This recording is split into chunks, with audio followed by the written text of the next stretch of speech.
నమస్తే, welcome to UT. ప్రస్తుతం మనతో మాట్లాడడానికి ఎంపీ బలరాం నాయక్ గారు ఉన్నారు. సార్ నమస్తే. సో ఎట్లా సార్ ఈరోజు కేసీఆర్ గారు అసెంబ్లీకి వచ్చారు, మరి ఏం చెప్తారు? కేసీఆర్ గారు ఏది చెప్పినా ఏమి చేసినా ఆయనది అది ఏది మాత్రం కరెక్ట్ కాదు. ఈ రాష్ట్రానికి అప్పుల పాలు చేసి ఏం మాట్లాడితే ఏముంది? 5 గ్యారెంటీలు అన్నాడు. 5 గ్యారెంటీలు మేము చేసినది ఏమనంటే మేము 5 గ్యారెంటీలు ఇస్తున్నాం. మేము మొన్న రైతులకు బోనస్ ఇచ్చినాం. 21,000 కోట్ల రూపాయలు కూడా రైతు రుణమాఫీ కూడా చేసినాం. అందులో గ్యాస్ సిలిండర్లు ఇస్తున్నాం. అందులో మనం మన 2 పవర్ ఇది కూడా ఇస్తున్నాం. బస్సు కూడా మేము ఫ్రీగా ఇస్తున్నాం. మరి మేము కాస్మెటిక్స్ అండ్ మెస్ ఛార్జీలు కూడా పెంచినాం. ఎవ్రీథింగ్ ఇవన్నీ కూడా మేము ఇస్తున్నాం. కాంగ్రెస్ పార్టీలో ఏది ఇబ్బంది ఏది లేదు. అప్పుల పాలు చేసి పోయిన కేసీఆర్ ఏం మాట్లాడినా నా దృష్టిలో అది కరెక్ట్ కాదు. రేపు అసెంబ్లీలో ఏం మాట్లాడతారో అది కూడా ఇందాం, ఆయనకు చెప్తాం.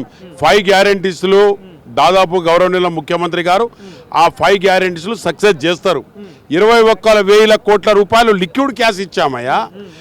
దాని తర్వాత మేము 2 గ్యారెంటీస్లో బస్సు ఫ్రీ ఇస్తున్నాము, రోజుకు బస్సు ఫ్రీ ఇస్తున్నాము. దాని తర్వాత 2 యూనిట్స్ పవర్ ఇస్తున్నాం, గ్యాస్ సిలిండర్ ఇస్తున్నాం. మరి మేము ఇవ్వలేని ఏంది? ఆ పూర్తి కూడా ఆ 5 గ్యారెంటీస్ ఇస్తాం. మొన్న కూడా రైతు బంధు కూడా ఇవ్వడం జరిగింది. కాబట్టి అన్నీ మేము ఇచ్చుకుంటూనే పోతున్నాం. ఆయన అప్పుల పాలు చేసి 1,000 కోట్లాది రూపాయలు అప్పుల పాలు చేసి పోయినాడు. ఎవరికేం లేదు. ఇవాళ బిల్స్ లేవని కాంట్రాక్టర్లు అంటారు. ఎవరు చేసిన బిల్సు 60,000 కోట్లు అప్పులో చేసి పోయిండు కదా. మరి ఆ బిల్లులు ఇస్తలేరు. వర్క్ ఎవరు చేయమన్నారు, చేసిండ్రు. ఓకే, మేము ఇస్తామంటున్నాం. ఇయ్యమని అయితే అంటలేం కదా. ఆలోచించి కొంత కూల్గా ఉండి కామ్గా ఉండి చేసుకోవాలి. కానీ ఇంకోటి అయితే చూసుకుంటే ఏదైతే ఇప్పుడు మీరైతే ఏడాదిన్నర పాలనలో చేసిందైతే ఏం లేదు. అయితే గవర్నర్ ప్రసంగంలో కూడా అన్ని అబద్ధాలే చెప్పిస్తున్నారంటూ కూడా కేటీఆర్ కానీ అటు కవిత కానీ హరీష్ రావు చెప్తున్న పరిస్థితి ఏం చెప్తారు?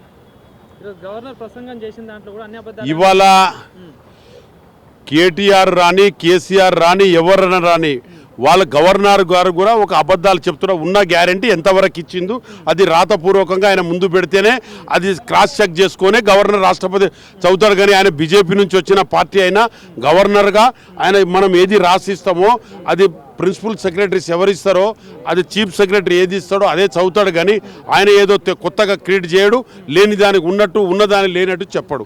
21,000 కోట్లు మేము కట్టాము. ఇవాళ మెస్ ఛార్జీలు ఎంత కడుతున్నాము, కాస్మెటిక్ ఎంత ఇస్తున్నాం, బస్సులకు ఎంత ఇస్తున్నాం, 1వ తారీఖు రాగానే పెన్షన్ ఇస్తున్నాం, 1వ తారీఖు రాగానే శాలరీస్ ఇస్తున్నాం. రేవంత్ రెడ్డి గారి ప్రభుత్వం బ్రహ్మాండంగా చేస్తుంది. ఎవరు ఏమన్నా కూడా అనకపోయినా రేవంత్ రెడ్డి గారు ముఖ్యమంత్రి అయిన తర్వాత ఈ రాష్ట్రానికి దిశ తీసుకొని వస్తున్నాడు.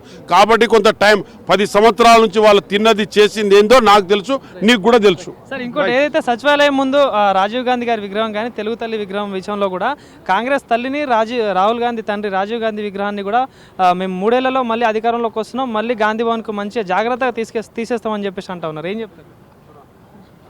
ఇక తీసేసినప్పుడు చూద్దాం, పట్టరాదు. ఇప్పుడు ఎందుకట మనకు